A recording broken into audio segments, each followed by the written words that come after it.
السلام عليكم ومرحبا بكم في فيديو جديد ووصفة جديدة. لطلب متتبعة وفية قالت لي ديري لنا حلوى الطبقات ولا صابلي طبقات، نقول لك راني لبيت لك الطلب وعلى بالي راني متأخرة حبيبتي. ان شاء الله نحاول نحط الفيديو اليوم الصباح طبقيه هي اليوم يا غدوة ان شاء الله بإذن الله. اغلب الحلويات في عيد الاضحى تكون هكا تاع السنيه، تخرج كميه كبيره وما تشدش الوقت. وقبل ما نبداو الوصفه وطريقه التحضير ما تنساونيش حبيباتي بتشجيعاتكم وبدعمكم. خليو لي جام وتعليق حلو، الله يحلي ايامكم يا رب العالمين. وما تنساونيش كيما نسيتوني في الفيديو اللي فات، انا قلت والله غير يطلع يعني وصفه ما شاء الله، وصفه الورشات. واش نديرو كل حاجه بالمكتوب. المهم ما تنساونيش حبيباتي بالجام، تشجيعاتكم وبدعمكم للاستمرار تقديم الأفضل إن شاء الله. صلي وسلم على سيدنا محمد ونبداو بسم الله على بركة الله. أول حاجة لهنا عندي 250 غرام تاع المارغرين. تكونوا جبتوها قبل بشوية من الفريجيدير، المهم تكون باردة شوي باش تطلع لنا الخليط الأول هذا كريمي كما ديما نقول لكم. نزيدوا لها كاس تاع سكر ناعم، نزيدوا لافاني ورشة تاع الملح أكيد، يعني ما فيهاش مكونات بزاف، مارغرين سكر رشة تاع الملح لافاني والبيض نلمو بالفرينه ونزيدو الخميره. هادو هما المكونات الكل تاع الصابلي العادي.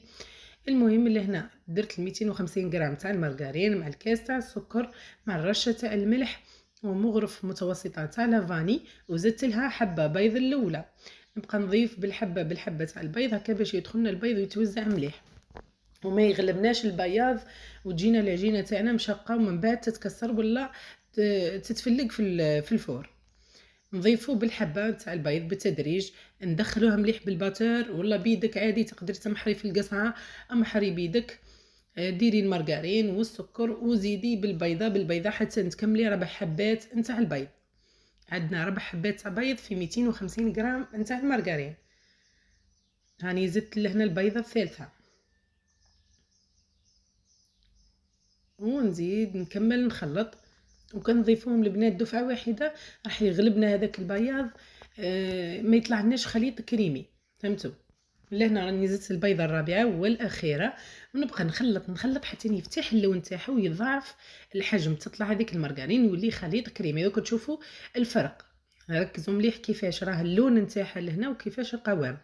وشوفوا بعد ما طلعتها شوفوا كيفاه لازم تخلطوا مليح يا البنات، خلطوا مليح حتى توصلوا لهذا القوام، قوام كريمي يفتح اللون ويضاعف شوي الحجم نتاعو.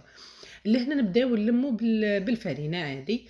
ضفت 2 كيسان الاولين، دوك نقول لكم انا قد شديت لي وكل فرينه كيفاه، كاينه اللي تشرب وكاينه ما تشربش. انا لهنا راني مستعمله الفرينه سين تاع الباكي تاع الكيلو كيما نقولوا.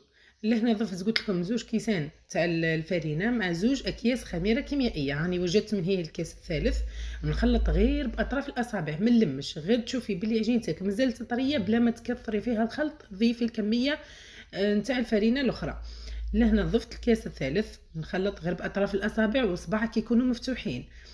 شوف لهنا راهي مازالت طريه، زدت لهنا الكاس الرابع، زدت الكاس الرابع كيف نفس التخلاط من تحت هكا لفوق، ودوري برك قلبي كي تدي كفايتها من الفرينه راهي تبدا تلم روحها بروحها، طير من يدك وطير من الحاجه اللي تخلطي فيها وتبقى طريه في نفس الوقت. لهنا راني ضفت الكاس الرابع ومازالت ناقصه شويه، ما حبيتش نضيف عشوائي، عمرت كاس وقلت لكم قدش بقى لي منه. من لهنا البنات راني درت 4 كيسان وربع، قدرت تديلك 4 كيسان برك، قدرت تديلك 4 كيسان ونص، تفوت ربع. دوكا ترجع الحجم حبه البيض وترجع الفرينه اللي تشرب ولا ما تشربش. انا لهنا دات لي 4 كيسان وربع. شوفوا قدش بقى لي لهنا، هاي تلمت. نغطيها ونحطها في الفريجيدير حوالي هكا 5 دقائق ولا ما بين لميت الحلا وجدت بابي كويسون نرجع. لهنا شوفوا الكاس دات لي 4 كيسان وهذا الكاس خامس دات لي منه ربع، تسمى 4 كيسان وربع. قطعت لهنا بابي كويسون، قطعوا غير زوج، واحد حتحطوه في الطبقه من تحت وواحد تقلبوا بيه تهزوا بيه.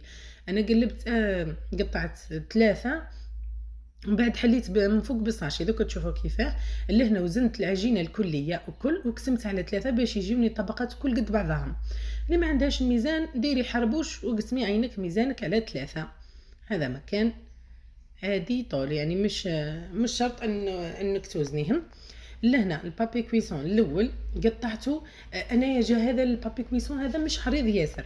هي هذه الكميه، هذه المقادير ديريها في البلاطو 30 على 35 يجيك ما شاء الله الكاطو عالي، يجيك يعني على الكيف. لهنا البابي كويسون اللي شريته الرولو كي قستو لقيتو 25،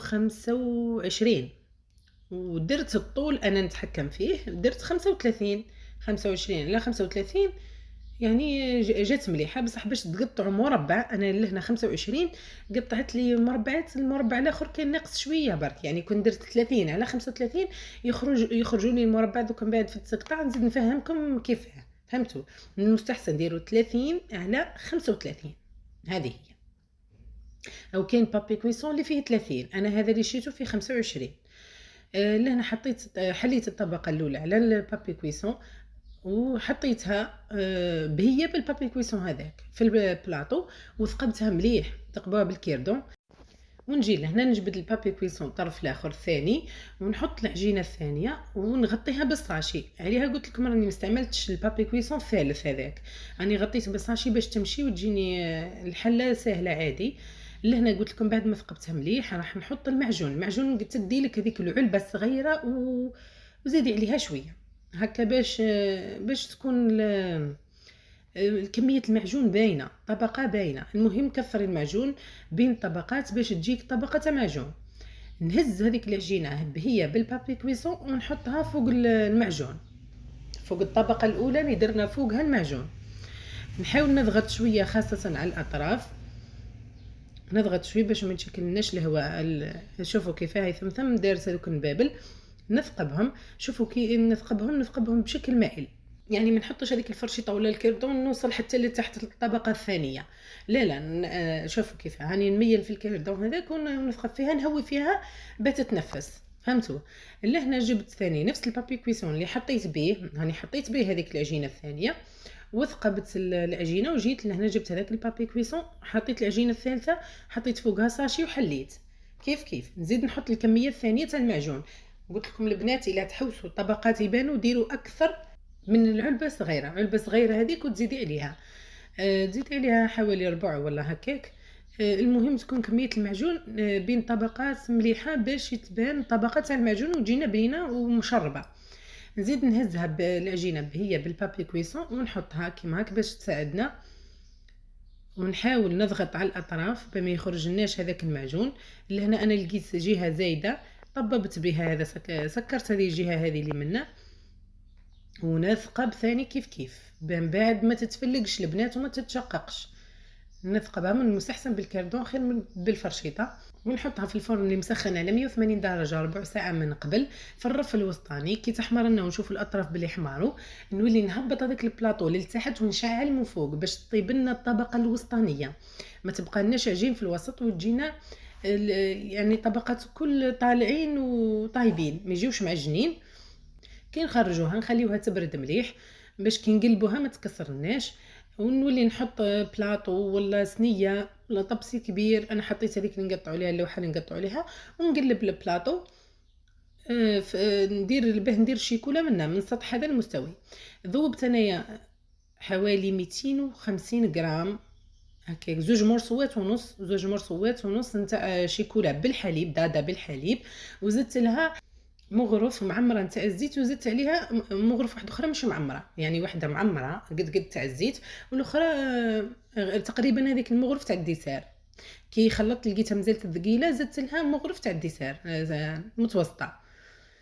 لهنا جبت ثاني نفس الشيكولا اللي بقات لي بعد ما بردت هذيك الطبقه الاولى مليح، بردت حكمت روحها وليت درت زيكزاك تاع الشيكولا بنفس الشيكولا هذيك اللي زيدت لها الزيت.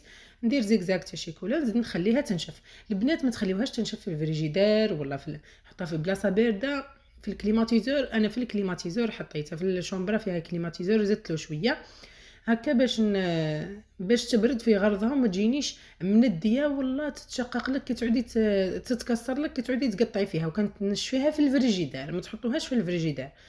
لهنا كي تنشف مليح نولي نقطعها بموس يكون حاد. والتزيين راه اختياري البنات، واش عندكم من فوق زينوا. بقات لكم شيكولا ديروا زيكزاك شيكولا، ما عندكمش ديروا كاوكاو إيفيلي ولا كاوكاو محمص ومرحي، خلّيوها سامبل كيما حبيتو ديروا، يعني تزيين اختياري. لهنا قُلت لكم شوفوا البنات نورمالمون يجيو 5 أسطر، يعني في البابي كويسون تاع 30 على 35 35 هذا كنتحكموا فيها حنا الطول، تاع 30 نختارها السطر الخامس كان ناقصني منه شوية، يعني إلا لقيتو البابي كويسون تاع 30 خير. وشوفوا لهنا كي قطعتها الطبقات كيف راهم باينين تاع المعجون، أنا عليها قُلت لكم كثّروا باش تبان الطبقات، ما يكونش غير شوية ما يبانش، هكا يتجي بنينة مشربة خفيفة. ثاني واش جيت نقول لكم في الطياب، هاه شفتوا البنات كي تحطوها طيب ساعة على ساعة وتوقوا عليها، شوفوها إلا لقيتوها باللي بدات تنفخ لكم ولا هذيك اثقبوها برك بالكيردون، هذا مكان نفسوها هويوها، ما تخليوهاش هكاك تنفخ بعد تفلق لكم ولا تجي طالعة في جهة من الجهات، فهمتوا؟ المهم يعني إن شاء الله نكون ما نسيت حتى نقطة، هذه هي يعني سهلة ماهلة، وصفة سهلة ماهلة وتخرج كمية كبيرة وبنينة تسخّف، يعني صابلي كمية كبيرة في وقت وجيز. وهذه هي وصفتنا لنهار اليوم، إن شاء الله تكون نالت إعجابكم وتجربوها وتعجبكم، وإن شاء الله تشوفها الأخت اللي قالت لي عليها وتجربها.